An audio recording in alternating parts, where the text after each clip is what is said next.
Welcome to another episode of Healthy, Wealthy, and Wise Retirement Podcast, where certified financial planner Lauren Sherman shares thoughts on having a healthy mind, body, and spirit, an abundance of wealth inside portfolios and out, and lessons learned from clients and mentors over the years. Welcome in to another Healthy, Wealthy, and Wise Retirement. I am your host, Lauren Sherman, and today we are going to talk about how to personalize your investment portfolio. I teased this topic in my last episode titled, What is Your Risk Number? So if you missed that one, be sure to check it out, as in some ways, this could be considered part 2 of the same technology we talked about in that one. Rather than start this episode off with a story like I often do, I'm going to turn back the clock about 50 years. So hop in the time machine with me as we head back to the 1970s. Before starting, I have to pause for a minute. Does it sound funny to anyone else that the 1970s were already 50 years ago? Personally, I wasn't even born yet, so I wasn't around for the 70s, but saying that the 80s were 40 years ago makes me feel a tad bit old and nostalgic at the same time. They seem to be simpler times, but perhaps that's just because of the stage of life I was in at the time. But anyways, back to the 70s with our groovy music, bell-bottom pants, and tie-dye shirts. And if we looked at the investing world of the 1970s, we mostly had access to individual stocks and bonds. If we wanted to have a well-diversified portfolio, that meant buying enough stocks and enough bonds to spread out our risk. This also meant that we would tend to buy companies that were familiar to us. We often had strong beliefs in these companies or even used their products ourselves. Back in the 70s, if you drove a Ford, there was a very good chance that you also owned Ford Motor stock in your portfolio. U.S. Steel was another popular holding, as were companies like Coca-Cola, Whirlpool, Radio Shack, or RCA. If you've forgotten about RCA, they were the one who had the commercials with the little fox terrier dog that listened to the radio or would be watching TV and turn its head in amazement as the picture quality was so realistic. Of course, those box set TVs were so large they would take up half of your living room, but they were exciting technology at the time. The point is, we would typically own stock in companies that we had a personal connection to, either because we believed in the company's mission, we used the products ourselves, or often both. It was also easy to exclude companies from our portfolio. So if we weren't a smoker, we didn't own any Lucky Strike or Marlboro stock. If we fast forward a little to the 1980s, mutual funds started to show up in more and more portfolios, as you could buy one mutual fund that owned hundreds of stocks without having to do all of the legwork of buying individual companies. This made creating a diversified portfolio much, much easier.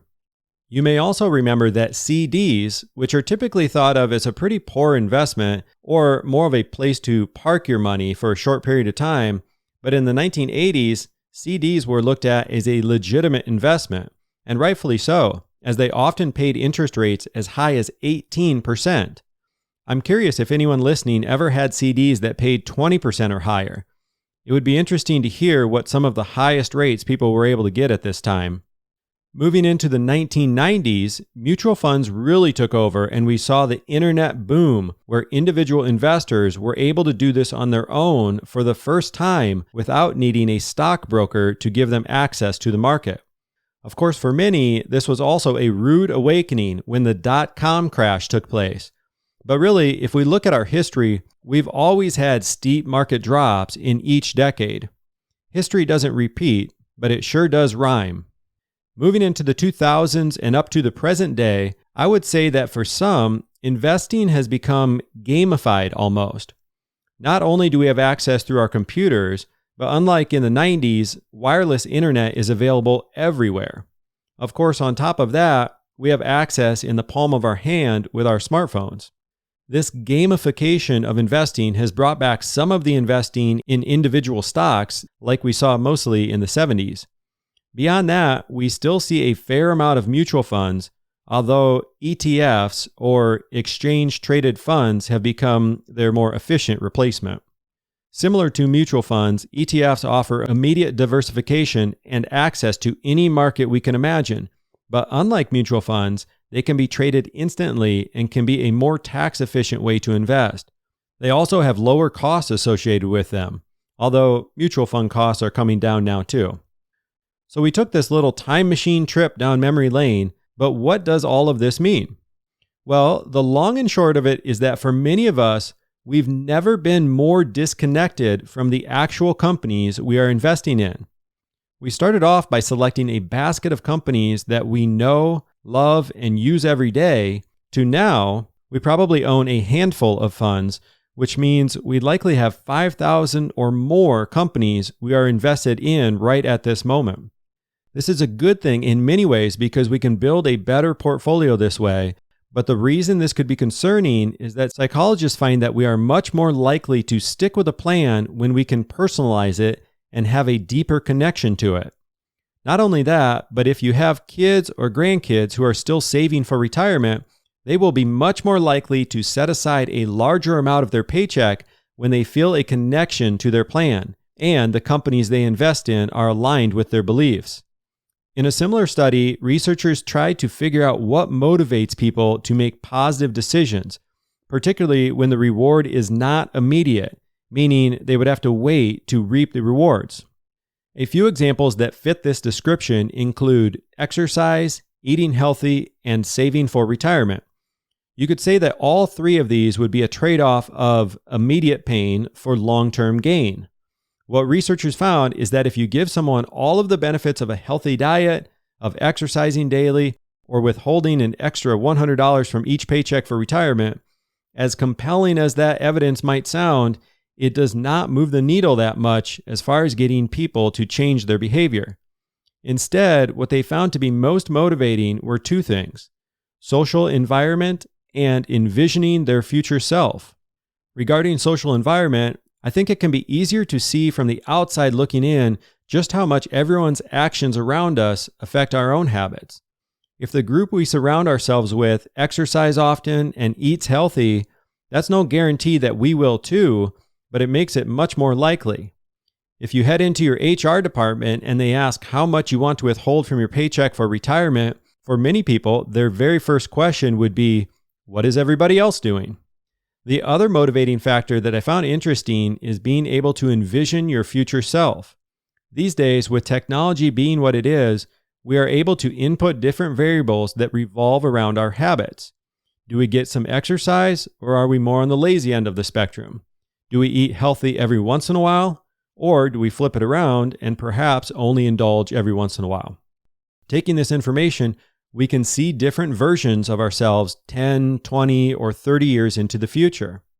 Of course, these are just technology's best guesses, but being able to visually see the impact of these habits by seeing potentially what we would look like years later is a strong motivator to behavior change.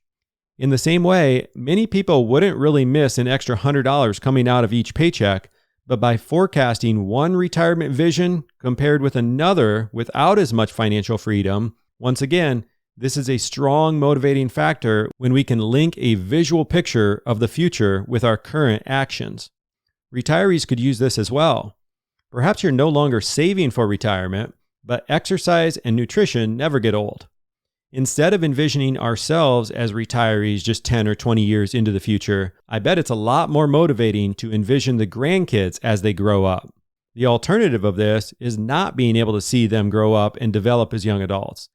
That's a pretty strong motivator, and one I've personally seen at work with many retirees. They wouldn't make any diet or exercise changes for themselves, but when they reframed it as a decision for their grandchildren, all of a sudden they were pretty darn motivated to act. Other helpful suggestions to help people make positive changes are to keep track of performance, share the experience with others, and to remove as many barriers as possible. Making it fun and automating the action or the process are two more that we can add to that list. If I remember correctly, I talked in more detail about a lot of this back in my push-up episode, so maybe that's worth a listen if you missed it. I could say a lot about each of those suggestions, as in one way or another, they all relate to the importance of having a strong connection to anything we are trying to improve. And we'd all like to have a better connection with and improve our investments, right? To help retirees accomplish this, what we do at our firm is to first simply ask questions and to listen what drives you as an investor and as a person. I think that the basic art of asking good questions and listening is easily overlooked, and I, for one, can always improve on this. Beyond asking great questions, part 2 of this technology I discussed last episode does an excellent job of uncovering how an investor's beliefs translate into actual investment ideas. To get to know you better, the investment personality assessment will walk you through a series of questions. Everything is multiple choice and completed with just the click of a mouse, so you don't have to worry about any old memories from high school reappearing with your teacher telling you to write an essay. Some of these questions might include whether or not you donate to philanthropic causes, whether you like to get information by listening to short sound bites or detailed analysis, and how often you prefer to hear about your investments. You are also asked about what trends you see evolving in the future. Some trends revolve around innovation, where you might have a strong belief in 3D printing, blockchain, and perhaps self-driving cars as an example. You can select as many as you want or none at all, and it's okay if you don't recognize every option listed, as it's possible you haven't even heard of a few of the ideas. You can also select within the options of consumer trends, religion, military support, and others that are important to you. You get to hypothetically give $1,000 to causes that resonate with you. Perhaps for you, this means animal welfare, social justice, education, or any number of options. There are also a few basic financial questions that are intertwined that help determine how important you see investing according to your beliefs truly is to you. These are some of my favorite questions, as often just being asked about these topics helps you think through your own beliefs, particularly since investors have likely never been given the opportunity to reflect their personality into their investment plan. Just like with our risk score from the previous episode, I've included a visual aid of the output you receive after completing your own financial personality assessment. Once again, you can find that in the show notes by clicking on Additional Resources, then click on the PDF that corresponds with this episode. And I guess I jumped ahead because if you haven't listened to the last episode, I'm including a link in the show notes so that everyone can take their own financial personality assessment as a complimentary gift from me. No expectations or obligations for that, as that's simply my thank you to you for listening in. So before I wrap up this episode, I will quickly give you the high-level breakdown of what you are looking at if you open that PDF in the resources. We start off on the first page where you can see that this particular retiree is purpose-driven. That means it's important for them to align their investments with their values. You will also notice that you can see the breakdown of the 4 different characteristics they are measuring. First, we have P for purpose. The next is V for viewpoints, which is an understanding of how you see the world and how your investments may correlate with that. Next, we have S for security and how important safety is to you and where you look for that safety. And last, we have T for touch, which speaks to how you like to interact with your investments.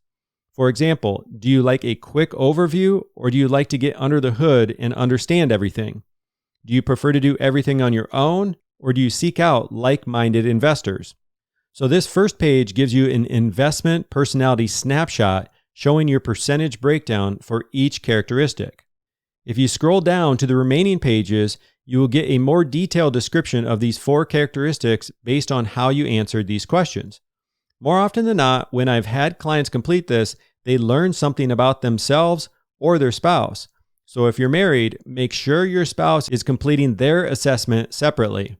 In order to take their own assessment, they will just have to use a separate email address. And last, under each characteristic, you will see a few causes that matched with your personality.